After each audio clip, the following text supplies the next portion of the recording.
que se sintetiza en los últimos 50 años que permite curar una enfermedad en poco tiempo. Esto está sucediendo, estos próceres del laboratorio de Gilead, próceres entre comillas, compraron la patente del Sofosbuvir en 11.200 millones de dólares, y hace que todos los habitantes de la Tierra seamos rehenes de estos personajes cuyos nombres son Paul Singer y Donald Rumsfeld. Donald Rumsfeld, ex secretario de Estados Unidos, principal traficante de armas del mundo, y Paul Singer, por todos conocidos como el tipo de los fondos buitres. Este es el tercer nivel de análisis para estar muy alerta. El cuarto nivel de análisis es si esta pandemia tenía que ver o no con la guerra comercial entre China y Estados Unidos, y esto obviamente fue corroborado en la práctica, más allá de que no fue producto de la biotecnología, sí fue utilizada en esta situación bélica comercial que se está desarrollando. Dicho esto, el gobierno con esta pandemia, cuando teníamos 2 muertos y 3 decenas de infectados, todos con nexo epidemiológico, significa todos casos importados, todos casos contagiados a partir de esos casos importados, teníamos seguimiento epidemiológico, toma una decisión drástica, que al principio el conjunto de la población no entendió muy bien, pero que después fue entendiendo en función de la información internacional, que fue la cuarentena. Una cuarentena que le permite al gobierno afianzar un liderazgo insospechado hasta ese momento y que hoy le da un 80% de respaldo a esa medida, con aumento creciente de la intención y la popularidad tanto de Alberto como de Cristina, pero que además de tomar esa decisión tiene la sabiduría de convocar a un comité de virólogos, epidemiólogos, sanitaristas, expertos, que empiezan a trabajar la sala de situación epidemiológica que hoy funciona en el Ministerio de Salud y que nos da el mapa internacional, el mapa regional y el mapa argentino de la evolución del virus y de la pandemia, que tiene una característica, como todas las pandemias, de manejo epidemiológico y que en algún momento se va a acabar. Pero la cuarentena es la que le da ese respaldo, porque el gobierno toma con seriedad las referencias y los consejos de los infectólogos, epidemiólogos y los sanitaristas, y los lleva a la práctica con medidas políticas. Ese es el segundo eje sobre el cual se transita la etapa de la expansión. Ese mapa, esa sala de situación, sigue dirigiendo la cuarentena, y por eso hay provincias que pueden abrir, provincias que no tienen contagio, seguimiento epidemiológico, y que ahora con la aparición de los test seguramente podemos ser más sensibles en la detección de los casos y la consecución de las terapias clínicas y el control clínico de la pandemia. ¿Qué significa esto? Que nosotros estamos intentando que la curva que va a venir y que va a seguir siendo, no sea un pico, sino que sea una curva que se va elevando en el tiempo, pero que nos permita, y perdonen el término, atajar sanitariamente la demanda que va a provocar, en este caso en la capital, en Cava, donde la duplicación de casos se va a producir cada 8 o 10 días, y en el caso de las villas de emergencia, llamadas eufemísticamente barrios populares, y por otros barrios vulnerables, no son barrios vulnerables, son personas que han sido vulneradas por la canalla de tantos 18 años de gobiernos neoliberales en Cava, y que han sido abandonados y que ni siquiera tuvieron agua, cuando es una de las principales medidas de Carrillo, que el mejor plan de salud es agua corriente y cloacas, y cuando nos dijo que y vamos a reivindicarlo a Carrillo ahora que está siendo atacado por la Embajada de Israel y la Embajada de Gran Bretaña, o casualidad, junto con el Centro Simón Wiesenthal y la DAIA, esto es una barbaridad, pero Carrillo nos enseñó también que los virus y las bacterias son pobres causas de enfermedades al lado de la miseria, la pobreza y la exclusión social.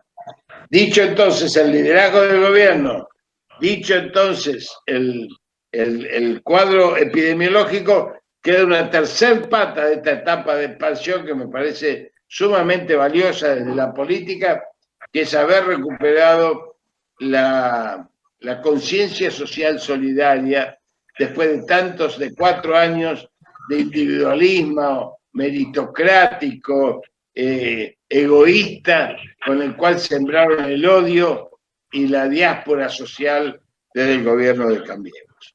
Entonces, esto me parece importante detallarlo, porque el máximo punto de acumulación política del gobierno es la cuarentena.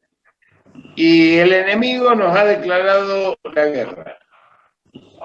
Nos ha declarado la guerra. Primero estábamos bajo ataque y ahora nos ha declarado la guerra. Nos ha declarado la guerra cuando primero quiso poner a los discapacitados en la calle porque necesitaban salir, porque si no se ahogaban en la cuarentena.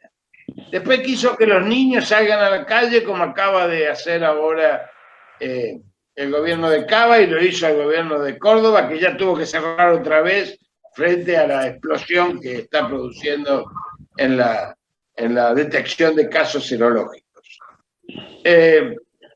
Después nos quiso poner bajo la lupa por los médicos cubanos. Después nos atacó por el tema de la deuda y nos sigue atacando al gobierno como si la deuda lo hubiésemos provocado nosotros.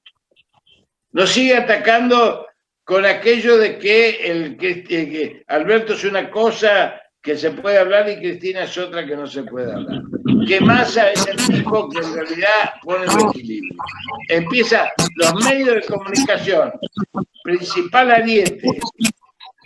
Perdón, cierren los micrófonos porque si no tengo eco. Cierren los micrófonos, por favor. Entonces el gobierno está bajo ataque y ahora está bajo ataque, no por un problema de abrir la economía. Miren, salud y economía piénsenlo como 2 círculos. Nosotros en ningún momento planteamos una contradicción entre salud y economía. Esto es una estupidez suprema, supina. Salud y economía tienen que ir en función de prioridades. Nosotros, y Alberto digo nosotros porque yo me siento parte, desde Primero de la Patria tenemos una definición. Somos oficialistas, tenemos pensamiento crítico alto y muy rompequinotos, como todos los peronistas, obviamente, muy rompequinotos, pero nunca le vamos a dar de comer al enemigo. Jamás. Sabemos dónde está el enemigo y sabemos que está ahí afuera, no acá. Entonces, podemos tener alguna diferencia, podemos marcar errores, pero lo vamos a hacer siempre para fortalecer el gobierno. Entonces, salud y economía van de la mano, pero hemos decidido privilegiar la salud. Entonces, la economía que necesitamos es para garantizar la calidad de vida mínima de los argentinos en su conjunto.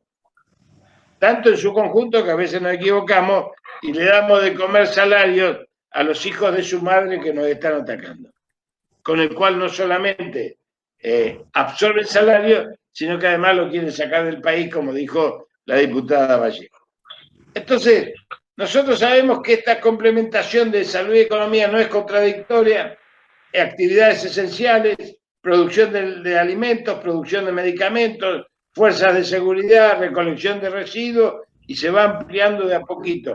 Fuerzas exportadoras, grandes empresas que puedan trasladar su personal, evitar aquello que epidemiológicamente es una bomba atómica, que es el transporte público, y todo esto se va desarrollando midiendo la sala de situación epidemiológica y la respuesta política. ¿Por qué nos atacan?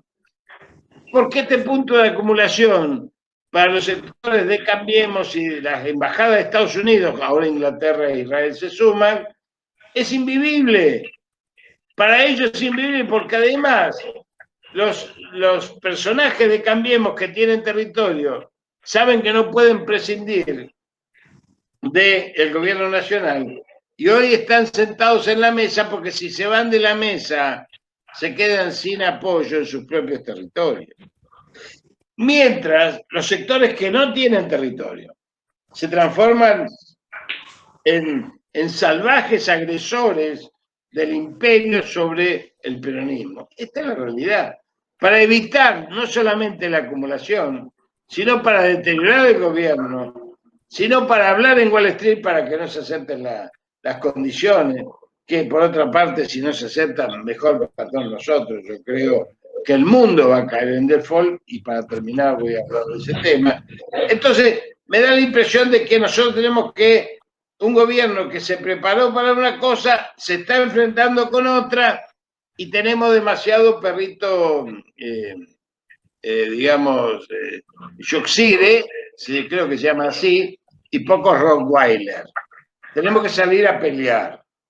Tenemos que salir a pelear con más fuerza. Lo estamos planteando en la Corriente Federal de los Trabajadores y el MTA, lo estamos planteando en Primero la Patria, lo estamos planteando en el seno de la Presidencia de la Nación. Necesitamos Rottweiler que salgan a dar la pelea porque nos están ocupando otra vez el espacio simbólico de la construcción de sentido a través de los medios de comunicación. En esta pelea, y me preguntaba Raúl, ¿hacia dónde vamos? Vamos hacia 2 meses difíciles, porque ahí vamos a ver cuándo se produce el pico, que será en 15 días, no en más de 3 semanas. Ese pico pensamos que puede ser lo más aplanado posible. Una vez pasado el pico de la pandemia y que empiece a bajar, vamos a poder tener mayor control. ¿Cuál es la ventaja que tenemos hoy? Que los kits que acabamos de fabricar, más los 8 aviones que vinieron de China, 8 aviones Hércules cargados y de aerolíneas que vinieron de China, creo de aerolíneas, no Hércules, porque los Hércules, la chancha no llega nunca si va de China. Los aviones de aerolíneas, nuestros compañeros pilotos, que fueron en 3 turnos para no bajarse los aviones con 3 tripulaciones cada uno, que marca lo que es tener una aerolínea de bandera que nos permite hacer estas cosas, más aquello que podemos necesitar o no de los médicos cubanos, aquello que nos está dando incluso recursos de otros países que son solidarios, nos muestra dónde está el mundo. El mundo va hacia un camino donde el escenario post pandemia va a ser un escenario absolutamente diferente al que vivimos. El mundo que vivimos ya no va a ser posible. No quiere decir que sea mejor el que viene, porque ellos también se preparan. Hay que leer cómo están reconvirtiendo, cómo están transvistiendo sus propuestas, cómo están tratando de ir ahora a un capitalismo renano, cómo Alemania y Francia e Italia están planteando estatizar los servicios públicos, algo que nosotros venimos planteando desde el marco estratégico, junto con la nueva constitución y con reconstruir UNASUR lo más rápido posible para construir soberanía regional, como nos enseñó Perón, el modelo argentino para un proyecto nacional 60 días antes de morir, para comenzar a construir ese modelo social, solidario, biocéntrico del hombre, de los seres humanos y la naturaleza que tanto reclama Francisco y que nosotros sabemos que fue planteado por Perón en el año 72 en su disertación sobre el medioambiental. Todo esto es esa conciencia social que ha sido siempre criticada, que ha sido siempre bastardeada, esa conciencia nacional que no nace con el peronismo, viene del siglo XIX, pero viene de la transculturización, el sincretismo de las subjetividades de los pueblos originarios, los mulatos, los ambos, los negros, los inmigrantes, los criollos, que nos va dando una identidad joven de 200 años que Ortiz, el filósofo cubano definía como transculturización, y esto es muy lindo. Yo mañana saco un artículo sobre eso, porque no son una persona que nace, no son las dos personas que la procrean. Genéticamente tiene parte de las dos, pero a su vez es un ser único y nuevo que construye por sí y para sí. Esto es lo que viene hoy. Esa cultura americana, mestiza, morena, profunda, criolla, esa conciencia que tenemos como compatriotas latinoamericanos, esta patria grande que pensaron San Martín, Bolívar y Artigas, que fue recreada en el UNASUR, fue el principal daño que le ocasionó a la región a los intereses estratégicos de Estados Unidos, por lo cual viene ahora a hacernos pagar eso en los últimos 10 años, y que la pandemia le puso un freno del cual nosotros podemos salir fortalecidos, pero ellos también pretenden salir fortalecidos. O sea que desde el punto de vista sanitario, nosotros vamos a transcurrir los próximos 2 meses con toda la expectativa puesta en la protección de la salud. La economía va a ser postergada, pero aquellos que abrieron la economía para no proteger la salud van a una hecatombe económica, como lo demuestran todos los pronósticos que hacen los analistas internacionales. Todos los países que abrieron, incluso Suecia, incluso Estados Unidos, van a caer en su PBI arriba del 6% y nosotros vamos a caer el 6%. También se desnuda esa supuesta verdad absoluta de estos canallas que citan los medios de comunicación, desde economistas hasta politólogos, que lo único que hacen es plantear escenarios que no existen cuando nos plantean que la inflación, como si fuese un problema hoy, es un tema de emisión monetaria. Sin emisión monetaria, la inflación del macrismo fue del 54%. Nosotros con emisión monetaria ya estamos en un 33% menos. Entonces, estamos emitiendo y vamos a emitir más, porque primero está el pueblo argentino, porque primero está nuestro compromiso con el pueblo, porque sabemos que sin pueblo no hay patria, y nosotros, los militantes, desde la salud, desde la política, desde la integración regional, tenemos una batalla muy fuerte para dar en el marco estratégico, tratando de que el gobierno, cada medida táctica que tome, tenga un caminito hacia esas utopías que todavía acariciamos. Yo creo que nosotros, compañeros, para terminar y empezar a charlar, perdonen la extensión, tenía que darles esta explicación porque creo que es lo que me pidió Raúl, y yo sumamente complacido por la generosidad de ustedes de convocar. Muchas gracias.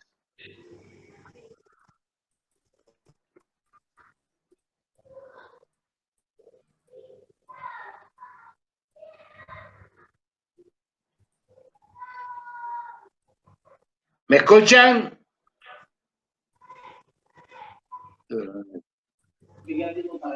Sí, se escucha. ¿Dónde está Raúl? Raúl, prende el micrófono. Perdón, les decía a los compañeros la charla y las preguntas breves y posible a nuestro compañero en ver cómo podemos ayudar nosotros como militantes en esta tarea de aquí en más, mientras el gobierno desarrolla todo lo posible en los distintos frentes que Jorge ha estado. Saludo a Jorge. Saludo a Jorge y bueno, por supuesto, felicitar a los organizadores, en especial a Raúl. Bueno, como siempre, muy preciso lo de Rachi. Pero a mí me preocupa mucho la situación práctica, sobre todo en el interior del país, en relación al cumplimiento de los protocolos y el seguimiento, porque veo que se está relajando mucho.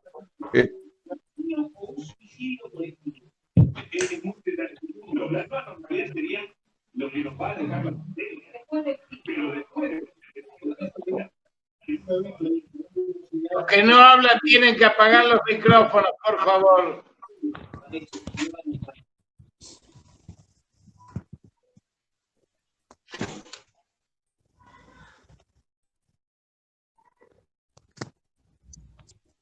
Francisco, reitera la pregunta porque no se te ha escuchado. Y los demás, apagar el micrófono.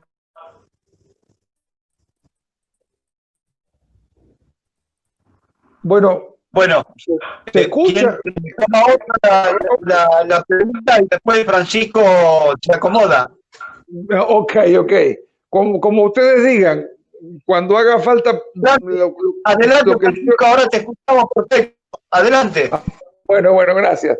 Bueno, reiterar la emoción de escuchar a Rachid, que siempre es un faro de conocimiento, no solo médico, sino histórico, popular, cultural, de todo.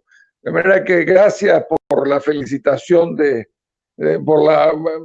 haber traído a Jorge a esta reunión. A mí lo que me preocupa es que hay protocolos, pero nadie se preocupa, son muy formales. No hay una organización. Acá en la provincia de Santa Fe tenemos los comités mixtos que deberían controlar los protocolos. En la provincia de Buenos Aires también en los últimos tiempos ha avanzado esa idea de los comités mixtos en los lugares de trabajo. Pero uno ve que no hay un control. Los sindicatos no se ocupan, apenas se ocupan del tema del salario, que está bastante deteriorado.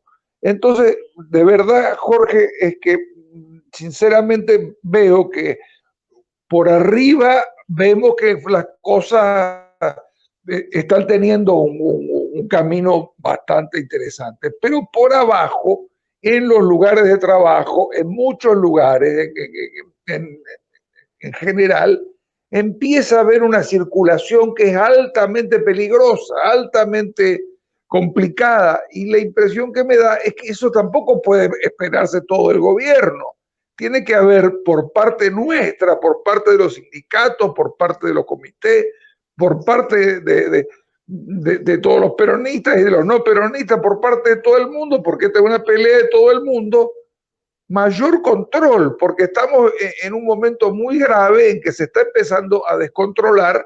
Hoy tuvimos la noticia que los alemanes tuvieron que volver un paso atrás porque están en una situación, le está volviendo a la pandemia. De manera que me gustaría, Jorge, que me dieras tu opinión sobre el tema de cómo controlar estos protocolos y en qué mecanismos deberíamos usar, porque no puede ser de que todo tenga que estar en manos del gobierno. Tenemos una responsabilidad muy grande nosotros los militantes. Bien. Esa es la pregunta para Jorge. Muy bien, muchas gracias. Gracias por la pregunta. Justamente esto que vos estás relatando, lo estamos viendo, yo por lo menos lo veo, estamos con profunda preocupación por este tema, porque además nosotros pensamos que un eje como el tema pandémico, en este caso, nos permitiría avanzar en una construcción estratégica. El esfuerzo que está haciendo el pueblo argentino, el gobierno, todo el esfuerzo que estamos haciendo desde el punto de vista de volcar recursos hacia los diferentes sectores de la comunidad, desde 11 millones de cajas de alimentos hasta el IFE, desde plantear salarios incluso a aquellos que no lo merecen y que nos enoja mucho, hasta tratar de salvar a las pymes, hasta los créditos a tasa cero. Todos estos esfuerzos, si no saldan en esta etapa organizativamente, realmente es un esfuerzo que se puede desperdiciar, y así como hoy tenemos esta adhesión, mañana podemos perderla. ¿Cómo se hace esto? Bueno, acá está el kit de la cuestión. Todo el peronismo, todo el movimiento obrero, todas las fuerzas nacionales y populares están de alguna manera, y perdonen que lo diga, y me incluyo, si ustedes quieren, y me incluyo yo cuando lo hago, venimos de 45 años de cultura neoliberal, donde cada uno cree que es el el rey y la sota de su territorio. Y esto ha llevado a que la fragmentación de las fuerzas populares impidan acumular un proceso de comunidad organizada que sería espectacular en esta pandemia, que es lo que le estamos proponiendo al presidente, porque no puede ser que el Ministerio de Desarrollo Social se siga manejando en función de ser un distribuidor de beneficios en vez de ser un organizador de la comunidad organizada con la cual podríamos enfrentar el día de mañana los desafíos que tenemos por delante cuando pase la pandemia. La comunidad organizada es la única garantía del pueblo en dar la batalla estratégica que necesitamos como patria y como pueblo. Organizada nunca mejor que la salud para hacerlo. ¿Por qué? Porque la salud atraviesa toda la vida, desde la gestación hasta la muerte. Entonces, donde se construye en salud comunidad organizada y se le da al pueblo protagonismo, no a los paracaidistas polacos que vienen de afuera, militar, con la mejor buena voluntad, pero creen que después pueden manejar los barrios, sino los líderes barriales son los que tienen que controlar, los líderes sindicales son los que tienen que controlar los delegados. No puede haber paracaidistas polacos, tampoco pueden ser paracaidistas polacos los médicos, las enfermeras, los psicólogos, los odontólogos, los que van al barrio, porque ellos no conocen la realidad del territorio, porque pueden a lo sumo ir 4 horas y los centros de salud se tienen que construir con comunidad organizada que además gestionen y marquen las prioridades. Esto lo venimos planteando porque esta pandemia nos permitiría avanzar en eso que vos estás planteando. Porque los protocolos están muy lindos en los gabinetes, pero después no se cumplen porque el neoliberalismo nos ha invadido a todos. A todos.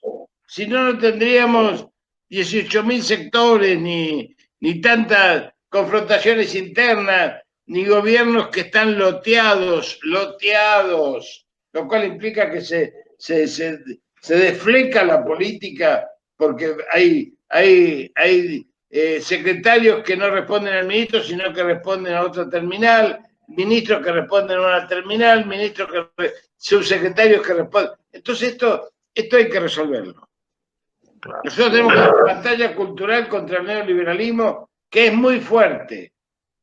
O nos sacudimos el neoliberalismo con esa conciencia americana, mestiza, profunda, esa conciencia de patria grande, de integración, y la primera integración es entre nosotros, que nos cuesta mucho, compañeros, nos cuesta mucho, y tenemos que realmente superar ese neoliberalismo que todos tenemos adentro, pero la única llave política para resolverlo es la comunidad organizada, un concepto filosófico más que político, un concepto organizacional más que político, un concepto que nos lleva a derrotar aquello que Perón definía en el Congreso de Mendoza como el sistema demoliberal burgués que nos hace votar cada 2 años y nos transforma en sujetos pasivos de la historia. Y una constitución que nos dice que el pueblo no gobierna ni delibera, y para los peronistas el pueblo sí gobierna y el pueblo sí delibera, porque si no dejaríamos de ser peronistas.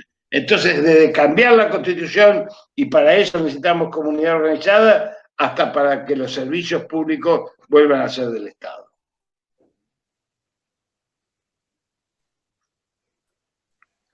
Bueno, Marcelo Cabeza creo que quería hacer una pregunta. Marcelo Cabeza. Bueno, Miguel, ¿eras vos entonces también? ¿Algún otro compañero? No, más que Miguel. Saludar a todos los presentes, igual a Jorge, acordando 200% el planteo de Jorge y alegro mucho de verlo, nada más. Marcelo Cabeza levantó, me escribió.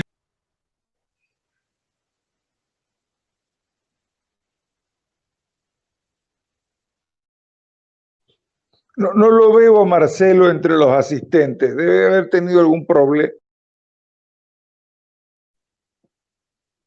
Así está. Ahí está Marcelo. Ahora sí está Marcelo.